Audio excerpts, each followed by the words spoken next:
Konkretus rūpinimasis konkrečiu žmogumi, jo poreikiais ir reikmėmis, partijos ekonominės politikos pradžia ir galinis punktas. Kalbėjo TSKP CK generalinis sekretorius, TSRS aukščiausiosios tarybos prezidiumo pirmininkas Leonidas Brežnevas 26-ame Tarybų sąjungos komunistų partijos suvažiavime. Liaudies vartojimo prekių gyventojams gamyba, paslaugų sferos vystymas – tai svarbiausias partijos rūpestis. Klaipėda.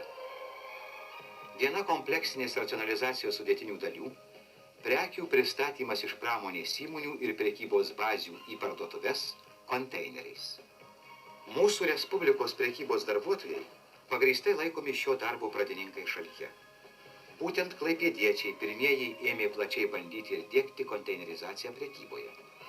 Jiems ir buvo paskirta LTSR valstybinė premija. Šiandien konteinerių sistema pilnai aprėpia ne tik maisto, bet ir pramoninių prekių parduotuves bei susivienijimus.